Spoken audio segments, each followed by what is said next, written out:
At just 18, my granddaughter Lily came home with her boyfriend, Mike, to share unexpected news. She was pregnant. While I wanted to celebrate her happiness, worry clouded my thoughts. Neither Lily nor Mike had jobs, and raising a baby requires significant financial stability. What were their plans for the future? My husband, James, decided to step in and offer Mike a job at his company. "Come work with me," he told Mike. "This way, you, Lily, and the baby won't have to worry about your future." James not only hired Mike but also extended job offers to Mike's parents, who were unemployed at the time. He believed helping them get on their feet would ease the challenges ahead. Unfortunately, our hopes were soon shattered. When Lily went into labor, she called Mike, only to be met with an unthinkable response. "I can't make it," he said nonchalantly. "I'm on vacation in Las Vegas with my parents. It'd be a waste to leave now. You handle it." We were stunned by his thoughtless attitude. James's fury was immediate and decisive. He cut ties with Mike and his family, knowing their actions had consequences they weren't prepared for. This was not the first time life had thrown us a curveball. My name is Sarah Jones, and I'm a 67-year-old grandmother raising Lily after the loss of her mother, Emily. Emily, my only daughter, was strong-willed and fiercely independent. A few years before Lily's birth, Emily found herself pregnant after a breakup. When we urged her to inform the father, she adamantly refused. "I'll raise the baby on my own," she said. Despite our concerns, James supported her decision. "If you have a reason for not telling him, we'll stand by you," he assured her. Emily promised to reach out when she was ready, but fate had other plans. On her due date, she went to the hospital alone, determined to bring her baby into the world. Tragically, she didn't survive childbirth. James and I were devastated. Our vibrant, spirited daughter was gone, but amidst the heartbreak, we found solace in her newborn daughter, Lily. Honoring Emily's wishes, we adopted Lily and promised to raise her with all the love and care she deserved. Raising Lily came with its challenges. Times had changed since we'd raised Emily, and parenting a child as older caregivers wasn't easy. Yet, Lily's strength and resilience mirrored her mother's. She embraced us as her parents, never letting anyone's judgment about our age affect her. One day, Lily wrote a heartfelt letter for a school assignment. In it, she expressed her gratitude for us and her deep connection to Emily, whom she considered her guardian angel. Reading her words, James and I couldn't hold back our tears. Years passed, and Lily thrived. She graduated from high school, her determination as unyielding as Emily's had been. "Mom's probably bragging about me in heaven," Lily joked at her graduation. "She absolutely is," I replied, smiling through tears. As Lily entered vocational school, she began dreaming of her future, including finding someone special to share it with. "If I meet someone, you'll be the first to know," she promised us. 6 months later, Lily came home and asked, "Is it okay if I bring my boyfriend over tonight?" We were eager to meet him but couldn't ignore Lily's unease. That evening, as I prepared dinner, my nerves were on edge. Finally, Lily arrived, a young man at her side. "Hello," he said casually. James introduced himself. "I'm Lily's father. Nice to meet you. I'm Mike," he replied with a relaxed air that caught us off guard. As we sat down to dinner, Mike began sharing his story. Something about him didn't sit right, but we listened, hopeful for Lily's sake. Mike introduced himself with an easy smile. "I'm a part-time worker, but I'm working on becoming a musician," he explained. He revealed that he was a street performer with no steady income, while Lily was supporting his dream of becoming a professional musician. Listening to him, I couldn't help but feel uneasy. His future seemed so uncertain, and I struggled to see how their relationship could provide the stability Lily and the baby would need. James wore the same worried expression as we both quietly observed the young couple. Then, Lily dropped a bombshell. "There's something else I need to tell you. I'm pregnant." James and I froze, staring at her in disbelief. "Wait, is that true?" I asked. "Yeah," Lily said softly. "I'm already a few months along." The room was thick with silence before James spoke up, his tone filled with concern. "So what's the plan moving forward, Mike? How are you going to support the baby?" He bombarded them with questions, voicing everything I was thinking but hadn't yet said.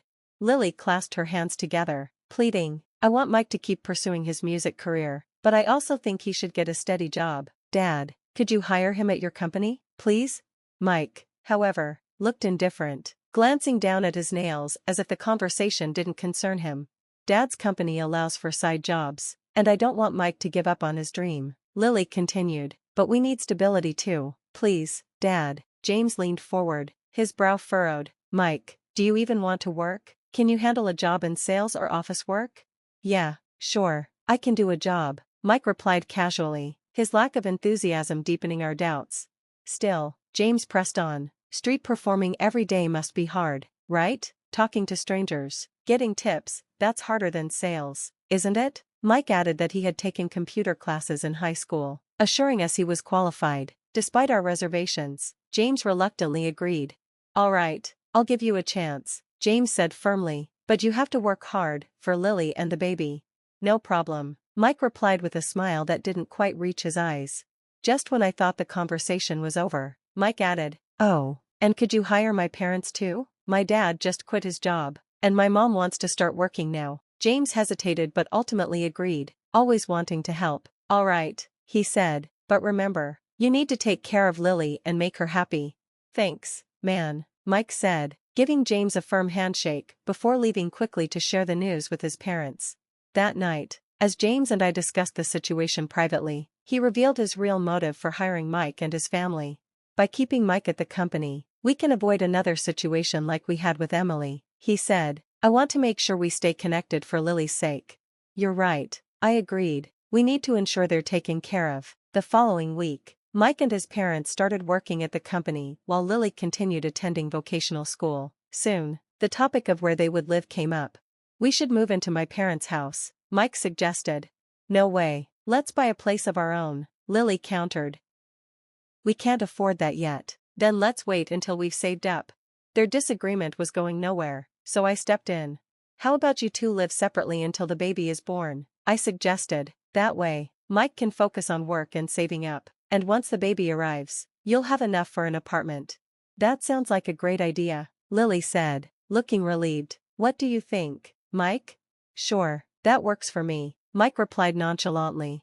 With the plan set, they agreed to save money wisely. James handed Mike a company credit card for work expenses, reminding him to bring his ID the next day to finalize the paperwork. Don't forget to tell your parents, too, James added. Got it, Mike said, grinning. Man, I've never had a credit card before. This is going to be awesome. Their casual exchange made me hopeful that they were settling into their roles, but little did I know it was just the beginning of Mike's reckless behavior. Later that evening, Mike mentioned he had things to do and left quickly. Lily seemed upset. Why can't you come over more often, even when there's nothing specific going on? She asked.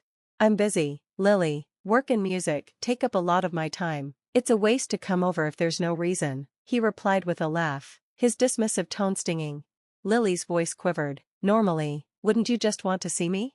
I tried to reassure her. Maybe he's overwhelmed with his new responsibilities, but deep down, I shared her worries. Over the next few months, Mike only visited twice a month at most. Lily often complained about how she saw him more when they were just dating. James and I did our best to support her emotionally, but the strain was beginning to show. One day, Lily came to us with renewed hope.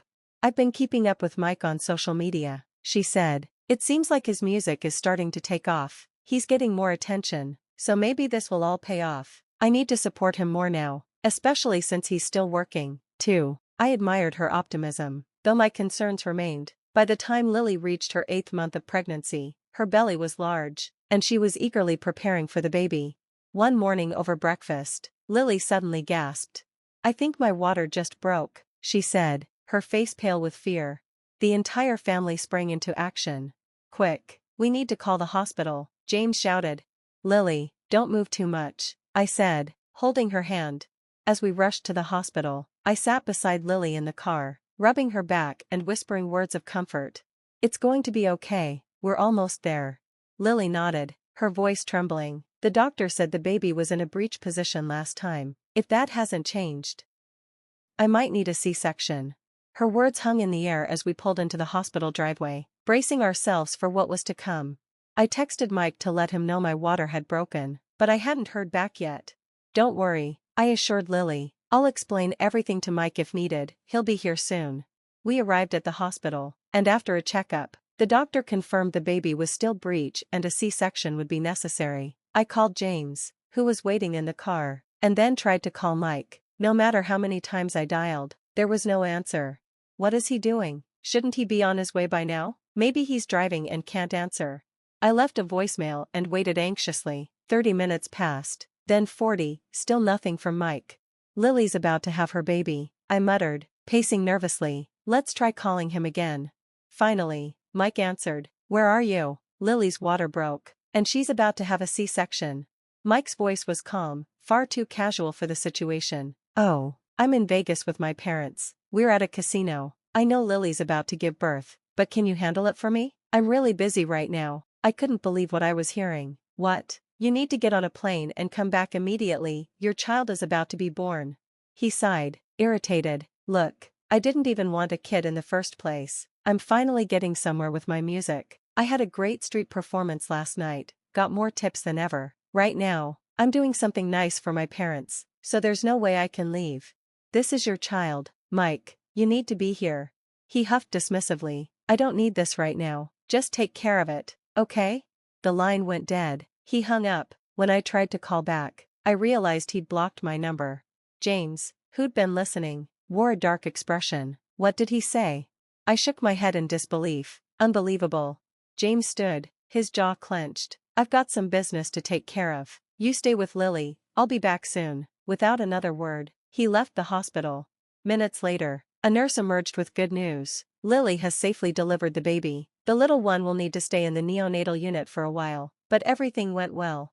The baby was small but perfect. I peered into the incubator at the tiny, fragile body, overwhelmed with emotion. I took in the sight of those delicate hands and feet. For a moment, I forgot Mike's cruel behavior. When Lily was awake and ready, I reunited with her.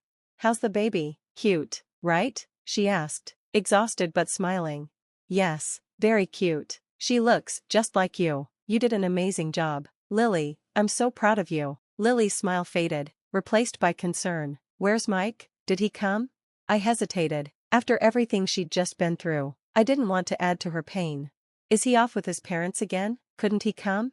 I sighed, realizing I couldn't hide the truth. He said he's in Vegas with his parents, and he can't leave right now. Lily's face fell. She chuckled bitterly, but tears welled in her eyes. I kind of figured. I had a feeling he wouldn't be here for me or the baby. I even told him to stay close, just in case, but deep down, I guess I knew.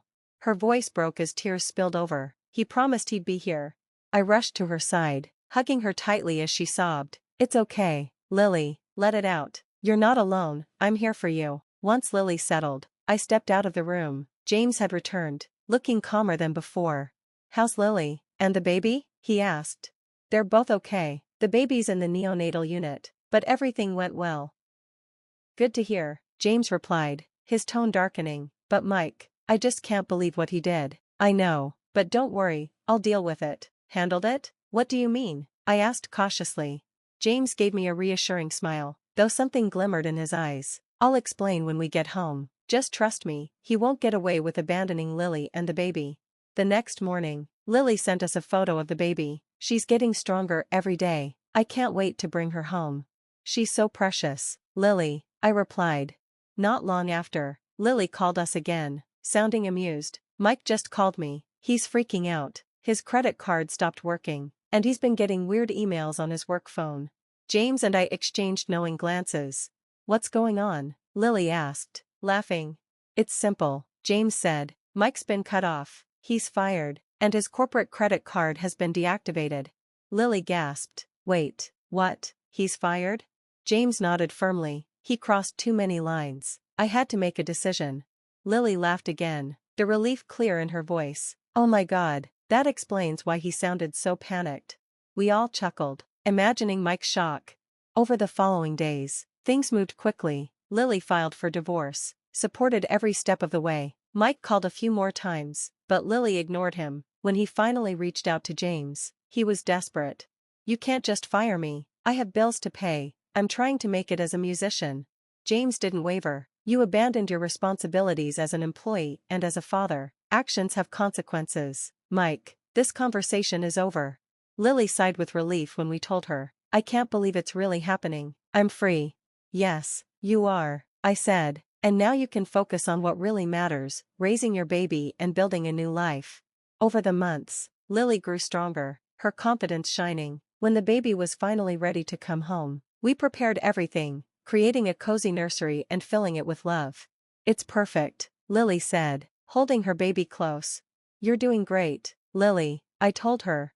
Thanks, Mom. I'm going to make sure she knows how loved she is, every single day. As I watched her rock her baby to sleep, I knew this was the start of a beautiful new chapter, one filled with strength, hope, and the unwavering love of family.